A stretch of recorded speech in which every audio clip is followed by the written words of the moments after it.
Mwaramutse neza mwese.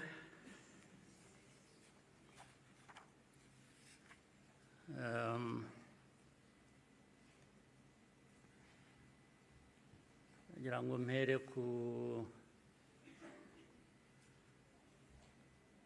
ngingo yo kuvuga ubuhamya Minisitiri Bizimana yatugejejeho. Hari ubundi buhamya burebure burimo amateka akomeye Theoneste namaze kutugezaho. Ibyo twumvise byose bifite aho bishingiye, ni ukuri. Abafite uko babihakana cyangwa babihakanya, ngira ngo bafite akazi gakomeye kugira ngo uhindure amateka nk'ayo y'abantu nk'abandi, uyagire uko ushaka, yaba mu gihugu hano, byaba hanze, cyane cyane bakunze guhindura aya mateka yacu ku mpamvu zitandukanye.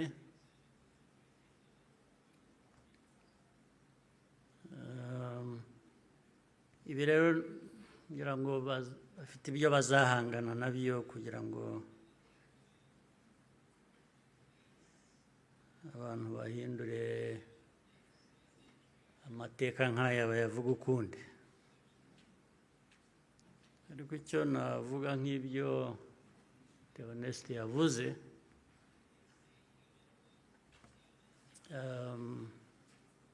ibihe byo birahinduka, ibihe byarahindutse.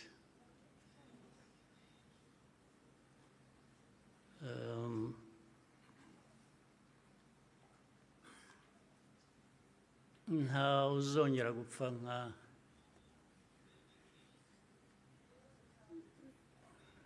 nk'uko Theoneste yabivugaga, n'abapfuye cyangwa nawe uko yapfuye. Buriya yarapfuye, kuba ariho ni nko kuzuka, ariko nta wakongera gupfa kuriya. Impamvu kandi mu zindi nyinshi,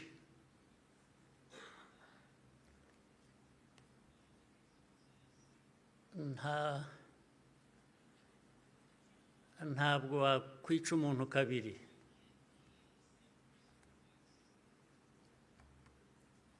Ubigerageje azakwica mbere yo kumwica. Ubwo turi aha mutureba, bamwe bajya bashinyagura bavugira hanze. Igihugu cyose, igihugu cy'u Rwanda ureba, ntabwo gishobora gupfa kabiri.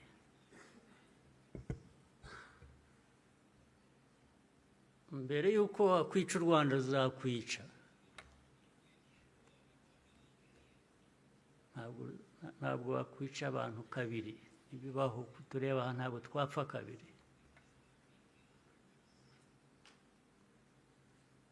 Ari twe bakuru, ari abana bacu, ntawe uzabica kabiri, ntibishoboka, ntabwo byakunda.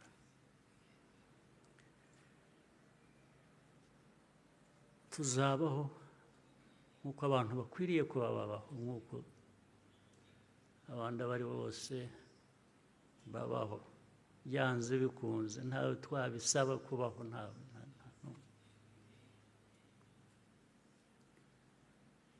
Uko mbivuze uku,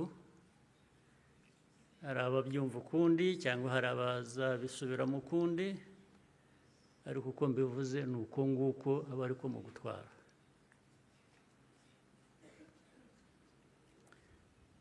Ndabasaba rero ngo nkomeze ijambo ryanjye mu rurimi abashyitsi bamwe hano bumva batagombye kubasemurira, cyangwa se benshi cyane bari hanze bafitanye isano n'amateka yacu, harimo n'abo bayahindura bakayagira uko bashaka. Ndagira ngo mvuge mu rurimi bashobora kumva ntawe basemuriye. Muranyihanganira.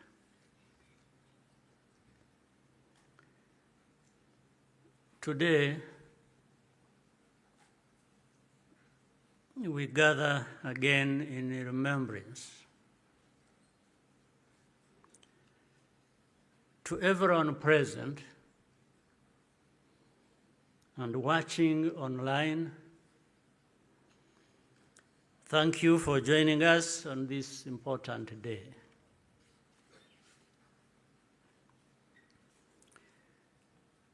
We deeply appreciate the friends who join us every year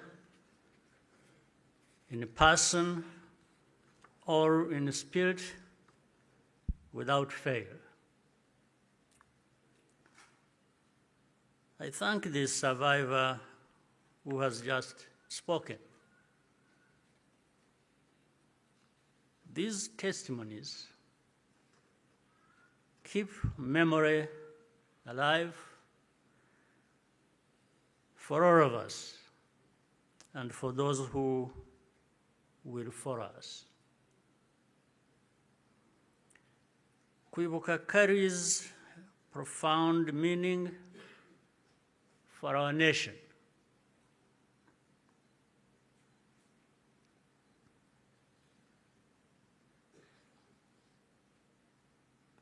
It is how we confront and overcome the divisions that nearly destroyed us. This day empowers us all. We draw on the strength of survivors who provide the reservoir of humanity that feeds our nation's soul.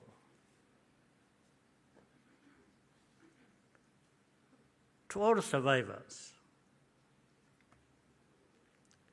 know that you are not alone. We stand with you always. Everything we have achieved was only possible because all Rwandans decided to join hands in a common purpose. We honor the role played by every Rwandan in our country's rebirth. The reality of the genocide is clear for all to see.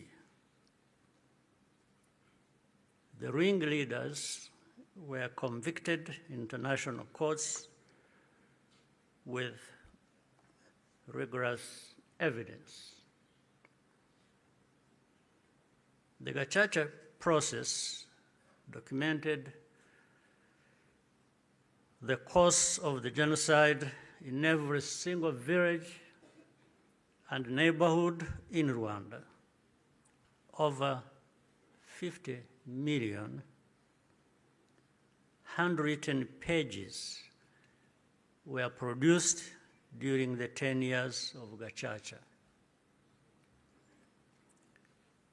Right here, where we are standing, 250,000 victims of the genocide are laid to rest. And in 2018, the United Nations General Assembly adopted a resolution that called the genocide against the Tutsi by its proper name, with the support of every member state but one.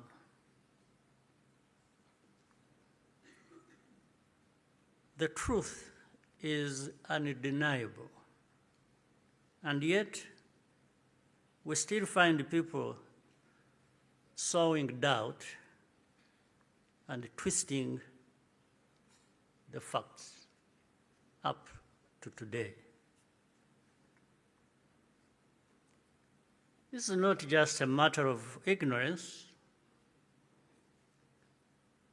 but something much deeper. It means that the risk of seeing history repeat itself is a constant danger if we allow ourselves and our friends to become indifferent. Genocide denial begins long before the genocide itself is committed. There is a pattern of looking away from the warning signs or taking them lightly. Hate speech turns into hate acts, dismissed as expressions of popular discontent. Behavior that should be immediately condemned is rationalized and minimized. The preparations are masked by narratives of popular grievance and fear. In the process,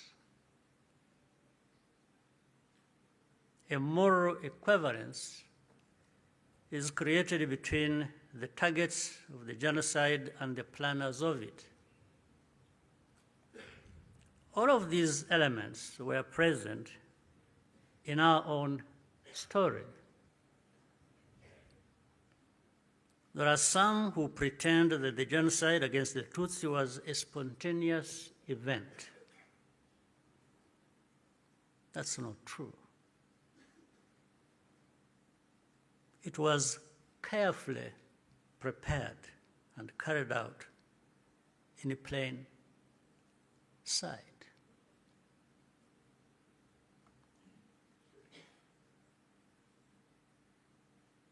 Regrettably, some who spoke the truth at the time and who were even eyewitnesses later became peddlers of distortion, mainly for political reasons.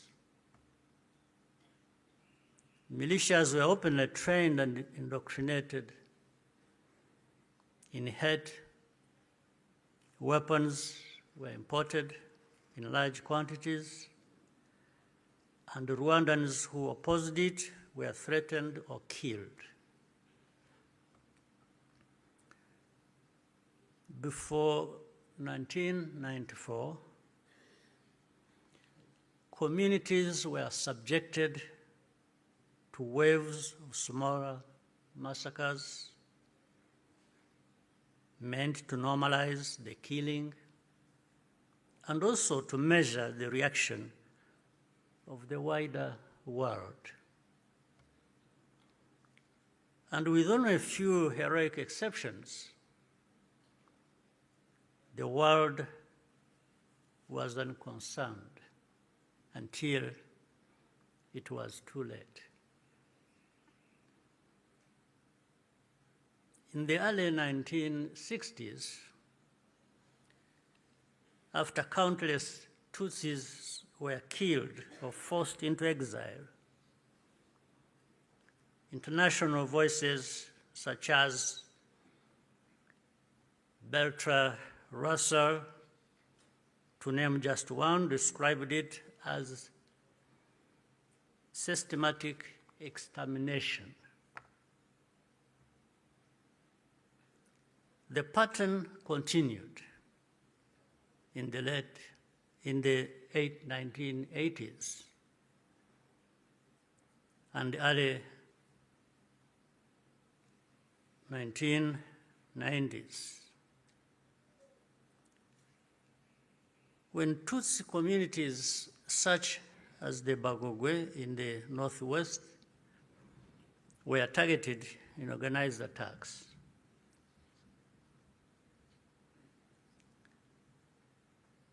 in 1993, a commission led by Jean Crabonnier investigated these atrocities. After documenting mass graves and the involvement of state authorities, they concluded that a genocide was being prepared.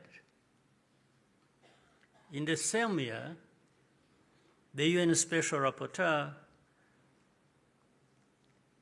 Bakri Wele Ndiaye, warned that organized propaganda portraying the Tutsis as enemies was spreading openly, helping prepare the population for mass violence. In January 1994, the Command of United Nations Mission in Rwanda sent a fax back to headquarters in New York with detailed intelligence that Interahamwe were stockpiling weapons and compiling lists of Tutsis to be killed. He was then ordered to share the information with the very government which was preparing the genocide and to take no further action. And sadly, the reaction today is no different here in our region. And we can see it right before our eyes. When the genocide began, the nature of the crime was immediately obvious. All Tutsi were targeted because of their identity. Nowhere was safe, including churches and schools. That horrific reality only underscores the humanity and the courage of the Rwandans who took risk to provide hiding places for their fellow citizens. The reaction of the international community was to evacuate foreigners and withdraw most peacekeepers. At Eto, Kichikiro, when the peacekeepers withdrew, thousands of desperate Tutsi were left to die. Such scenes were repeated across the country. If these forces had instead been supported to protect Rwandans, the killers could have been deterred and many people would still be alive. The lives saved by the United Nations peacekeepers who were allowed to remain makes clear how much more could have been done with political will. Even as the killings accelerated, the language used to describe what was happening itself became a matter of calculation. Genocide is defined in international law precisely to create an obligation to act. To witness such a crime and deliberately refuse to use the term is, in effect, genocide denial, perhaps even a form of aiding and abetting. The technology existed to disrupt the radio broadcasts that directed the killings. The planes capable of jamming those signals were available. Officials even calculated the hourly cost of the mission. In the end, the operation was deemed to be too expensive and potentially also a violation of Rwanda's sovereignty. So the cost was more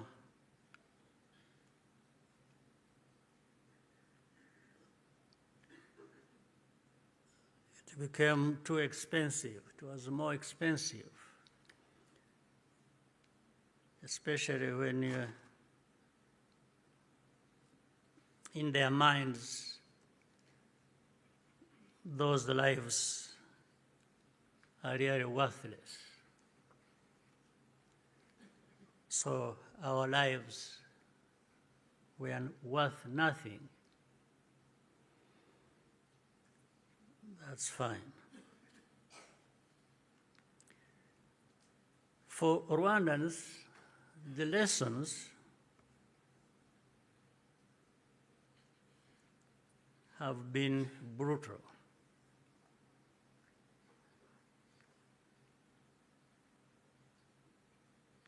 And those lessons have not been forgotten.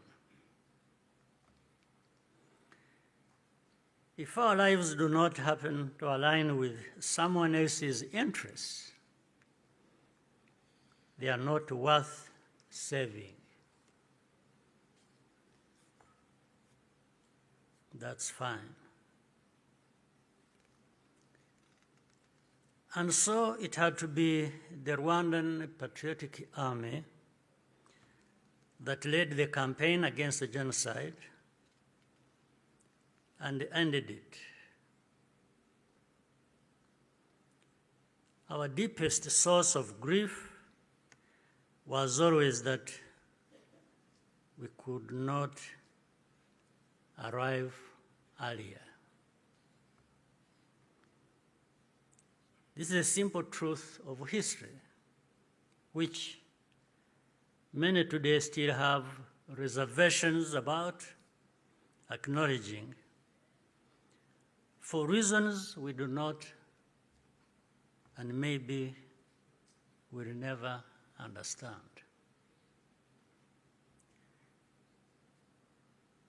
The culture and character of today's Rwanda Defense Forces, RDF, was forged in those dramatic moments. It guides the conduct of our forces who serve abroad in peace-building missions, earning universal respect. Indeed, no sanctions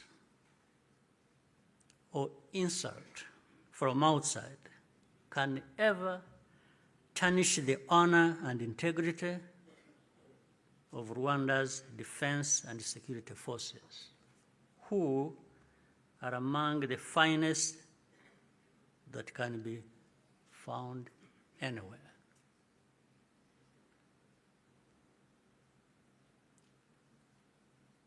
I look forward to raising this matter of sanctions at the highest level to understand the basis for such an injustice.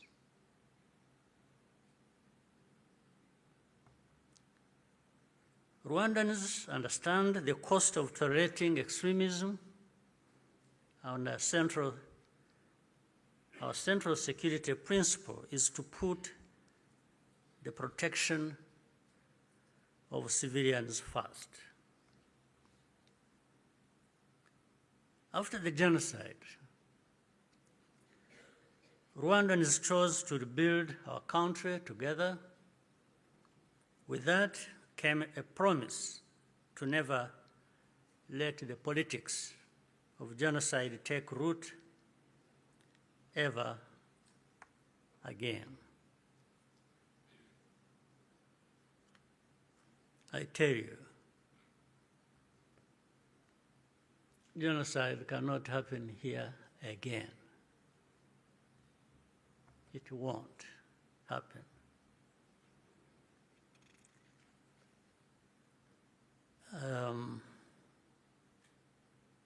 Even with those noises you hear in the region of people gathering from Europe, from wherever, and meeting in Kinshasa and bringing the son of Habyarimana and relatives and others from wherever and gathering. All of that is just noise. It cannot amount to anything that will happen here of that kind again. It cannot happen.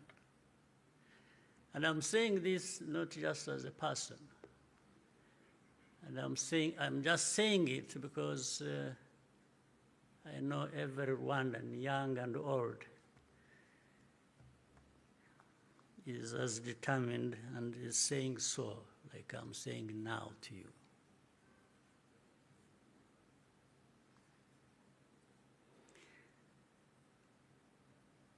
Along the way, Rwandans faced constant criticism and many attempts to twist our history. But the power we will always have is to use our minds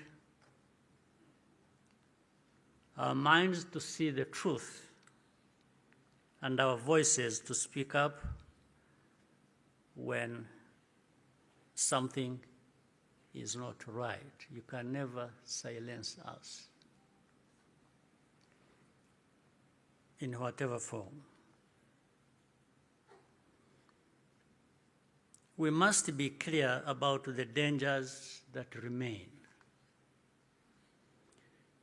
When the genocidal government collapsed in July 1994, the soldiers and the militia fled across the border into DRC, forcing millions of civilians along with them. Inside the camps, they organized into what is now known as FDLR, and launched a sustained cross-border insurgency against Rwanda, claiming tens of thousands more lives. This was the period known as the Abacengezi insurgency, and the western border was only fully secured by the end of the 1990s through the combined efforts of our army and the brave residents of those areas. And since then, our defensive measures have been aimed at ensuring that such attacks can never again be made across our borders. This is not a problem that should be left to Rwanda alone. Doing so only rewards those behind the threats, while Rwanda is penalized for standing up for itself. Imagine a farmer whose field catches fire. At first, the flames are small. A few neighbors think it does not concern them. Others say the wind will change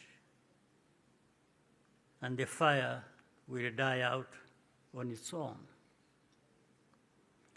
So they watch and wait. But the wind does not change. Meanwhile, a pyromaniac is secretly adding fuel to the fire. So the fire spreads from one field to another, and then into the forest and the towns and beyond. Only then do people run with the buckets of water and call for the establishment of a fire department. Africans, more than most, should understand that the danger of moral passivity in the face of hatred and violent extremism.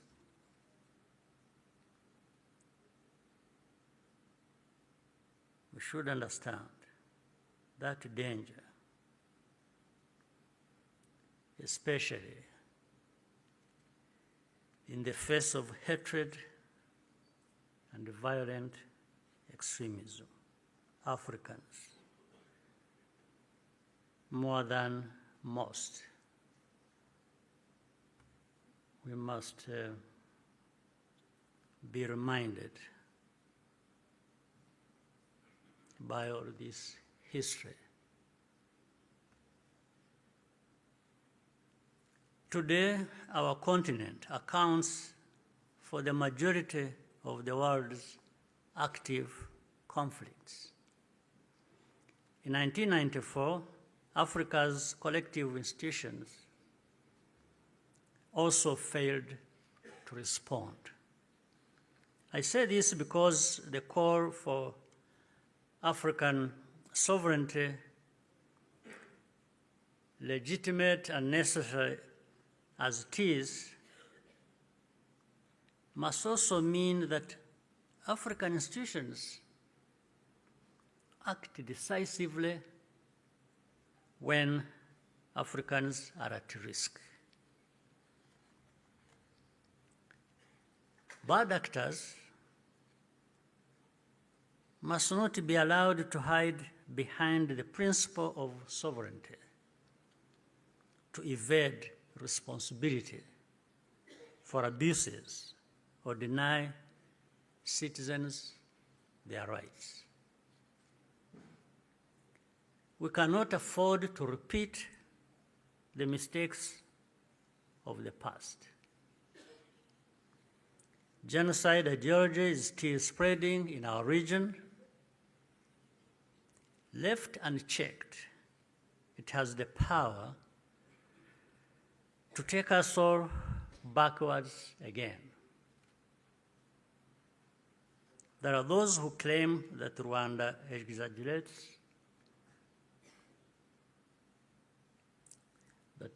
exaggerates, these concerns, or that we have ulterior motives. This is not only false, It exposes the deep cynicism that led to the tragedy we commemorate today. What sustains Rwanda today is the unity of Rwandans and the convictions that, like all people, we have the right to live in safety and dignity and at peace with all our neighbors. What we ask is for partners to join with us to fight extremism, rather than punishing Rwanda for defending itself. We owe future generations of Rwandans more than survival. They deserve to inherit a secure, united, and bold country and an integrated and confident Africa. We invite you to stand with us in remembrance and also in action. I thank you for your patience and kind attention. Murakoze cyane.